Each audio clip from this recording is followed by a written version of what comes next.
امریکی صدر نے ایرانی پاور پلانٹس پر حملے 5 دن کے لیے مؤخر کرنے کا حکم دے دیا۔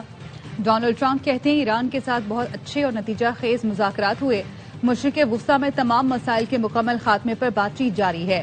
امریکی فوج کو ایرانی پاور پلانٹس پر حملے 5 دن کے لیے مؤخر کرنے کی ہدایت کر دی۔ حملے مؤخر کرنے کا فیصلہ مذاکرات کی کامیابی سے مشروط ہوگا۔ امریکی صدر ٹرمپ کا ٹروتھ سوشل پر اعلان۔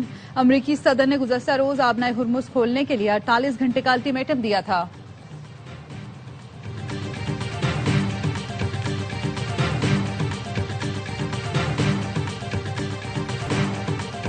ایران نے امریکہ سے مذاکرات کا دعویٰ مسترد کر دیا۔ ایرانی وزارت خارجہ کا کہنا ہے کہ ٹرمپ کے بیانات توانائی کی قیمتیں کم کرنے کے لیے ہے۔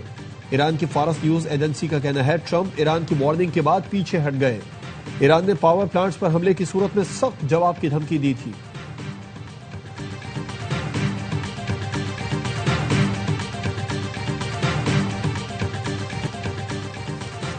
وزیر اعظم شہباز شریف کا ایرانی صدر سے رابطہ۔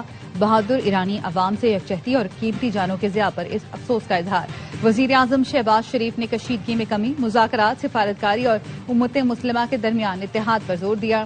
شہباز شریف کا کہنا تھا پاکستان خطے میں امن کے فروغ کے لیے اپنا تعمیری کردار جاری رکھے گا۔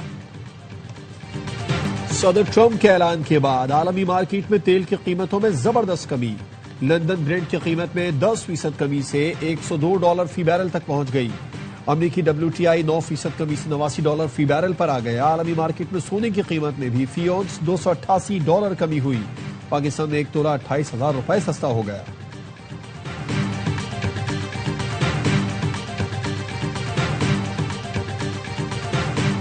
سرکاری خرچ پر ہائی آکٹین کے استعمال پر پابندی عائد، اطلاق فوری ہوگا۔ وزیر اعظم شہباز شریف کہتے ہیں ہائی آکٹین کا استعمال ناگزیر ہو تو اپنے خرچ پر ڈلوائیں۔ کفایت شعاری کی پالیسی پر سختی سے عمل ضروری ہے۔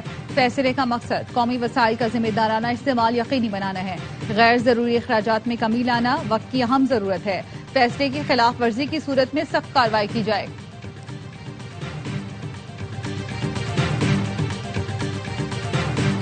جیٹ فیول کی قیمت میں 46 روپے فی لیٹر اضافہ، 1 لیٹر 388 روپے کا ہو گیا۔ مشرق وسطی میں جنگ کے باعث دنیا کی 20 بڑی ایئر لائنز کو $53 ارب کا نقصان۔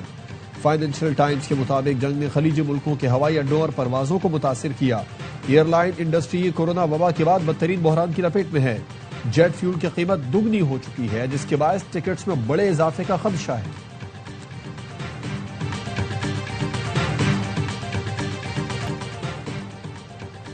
یوم پاکستان پر صدر آصف علی زرداری اور وزیر اعظم شہباز شریف کا قیام پاکستان کے لیے جدوجہد کرنے والوں کو خراج عقیدت۔ صدر آصف علی زرداری نے پیغام میں کہا قائد اعظم کا علیحدہ وطن کے قیام کا فیصلہ نہایت دانشمندانہ تھا۔ معرکہ حق کے دوران دشمن کی جارحیت کا بے خوفی سے مقابلہ کیا۔ وزیر اعظم نے کہا مسلح افواج اور قانون نافذ کرنے والے ادارے ملک کی آزادی اور خود مختاری کا دفاع کر رہے ہیں۔ معرکہ حق آپریشن بنیان المرصوص میں پاکستان کے مسلح افواج نے اپنے دشمن کو دندان شکن جواب دے کر سنہرا باب رقم کیا۔ طالبان کی غاصب ٹولے کی بلا اشتعال جارحیت کا جواب آپریشن غضب للحق کے ذریعے دیا گیا۔ نائب وزیر اعظم اسحاق ڈار کا کہنا تھا پاکستان اپنی جغرافیائی سرحدوں کے تحفظ کے لیے پرعزم ہے۔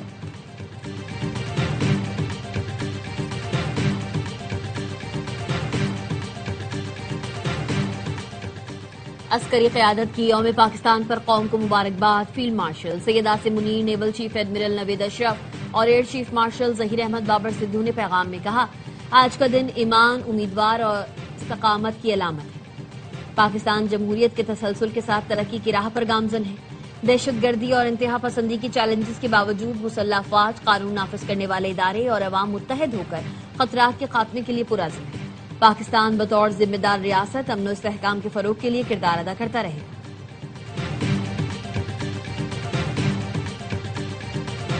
اسرائیل کے ایران میں آبادیوں پر حملے، تہران سمیت دیگر شہروں پر بمباری، تبریز پر حملے میں 6 افراد شہید، 40 سے زائد زخمی۔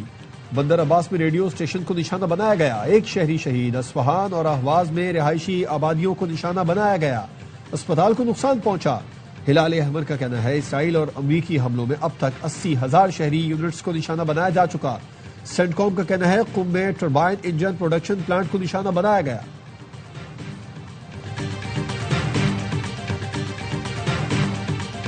ایران کی اسرائیل پر کلسٹر بموں کی بارش، ڈیفنس سسٹم ایرانی میزائلوں کو روکنے میں ناکام رہا۔ اسرائیل میں بڑے پیمانے پر تباہی، میزائل اسرائیل کے جنوبی اور وسطی علاقوں میں گرے، تل ابیب، ایلات، بیروسبا، ڈیمونا اور عراق میں ایرانی حملوں سے تباہی، درجنوں عمارتیں ملیمیٹ، اسرائیل میں خوف و ہراس پھیل گیا، ایرانی حملوں میں اب تک 11 اسرائیلی ہلاک اور ہزاروں زخمی ہو چکے ہیں۔ اسرائیلی وزیر اعظم نے گزشتہ روز جنوبی شہر عراق کا دورہ کیا۔ خاتم النبیہ ہیڈ کوارٹر کا کہنا ہے سعودی ایئر بیس اور بحرین میں امریکی 5th فلیٹ کو نشانہ بنایا، پرنس سلطان ایئر بیس پر میزائل اور ڈرون حملے کیے گئے۔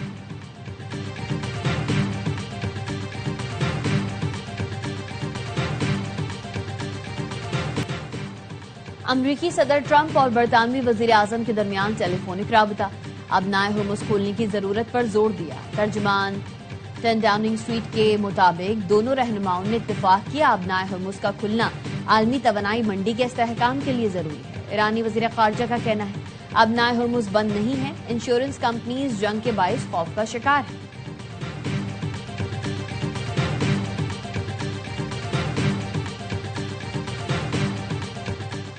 ابنائے ہرمز کی ناکہ بندی کے خلاف ہے، معاملے کو عالمی صورتحال کے تناظر میں دیکھا جانا چاہیے۔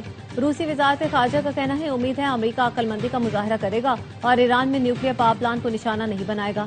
چین کا کہنا ہے ابنائے ہرمز کے بحران کو ختم کرنے کے لیے مذاکرات کا راستہ اپنایا جائے، کشیدگی بڑھنے سے پورا خطہ افراتفری میں مبتلا ہو جائے گا۔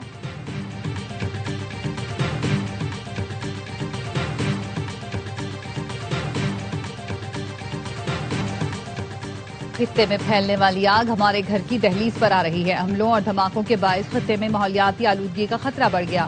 وزیر مملکت مصدق ملک کہتے ہیں حکومت نے اپنے اخراجات کم کیے، کسانوں کی سہولت کے لیے پیٹرولیم مصنوعات کی قیمتیں نہیں بڑھائیں، وزیر اعظم نے اپنے دورے منسوخ کر دیے۔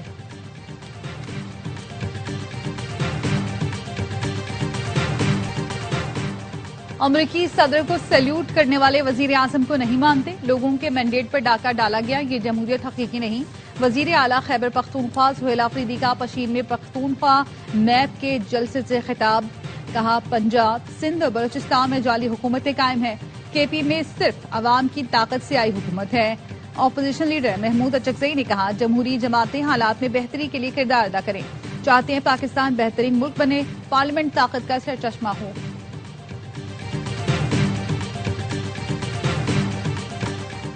چینی قیادت کی یوم پاکستان کی مبارکباد، چین کے صدر نے کہا پاکستان نے مختلف خطرات اور چیلنجز کا ڈٹ کر مقابلہ کیا، پاکستان نے قومی ترقی کو فروغ دیا جس سے خطے میں امن، استحکام، خوشحالی کو فروغ ملا۔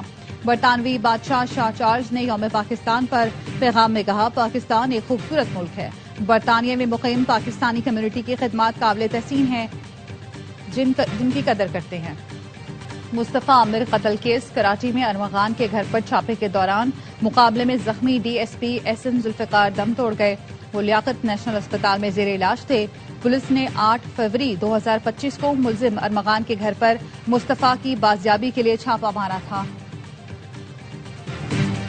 نیو یارک ایئرپورٹ پر ایئر کینیڈا کا طیارہ لینڈنگ کے دوران ٹرک سے ٹکرا گیا، طیارے کا اگلا حصہ تباہ، 5 فائر فائٹر سمیت 100 سے زائد مسافر زخمی، واقعے کی تحقیقات شروع کر دی گئی۔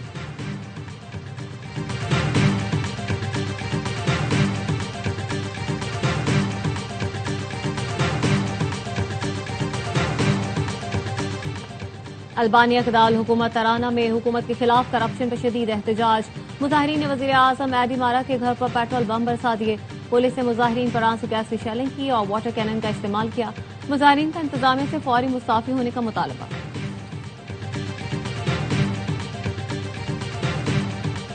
میٹھی عید کا تیسرا روز، سیر سپاٹے کا فائنل راؤنڈ، 2 دن تک عیدی جمع کرنے والے بچے عیدی خرچ کرنے میں پیش ملتان میں شہریوں نے قلعہ کونا قاسم باغ کا رخ کر لیا، سکھر میں لب مہران پر سیر کے لیے آنے والوں کا ہجوم لگ گیا، گھروں پر بھی دعوتوں کا سلسلہ جاری، جو کل بنے تھے مہمان آج بن گئے میزبان۔ میٹھی عید کے بعد کرکٹ کی عید کی تیاری، پی ایس ایل 11 کے آغاز میں 3 روز باقی، اسٹیو اسمتھ سمیت غیر ملکی کھلاڑی اور کوچز پاکستان پہنچنا شروع، کراچی کنگز کا اسکواڈ لاہور پہنچ گیا، بی سی بی کے جاری کردہ نئے شیڈول کے مطابق کراچی اور لاہور میں 22 میچز کھیلے جائیں گے، افتتاحی میچ سمیت دونوں ایلیمنیٹر اور فائنل بھی لاہور میں ہوگا، توانائی بحران کے خاتمے تک شائقین کو اسٹیڈیم آنے کی اجازت نہیں ہوگی، کامنٹری پیلن کا اعلان، وسیم اکرم، رمیز راجہ، مائک ہیسن، نیک نائٹ اور جے پی ڈومنی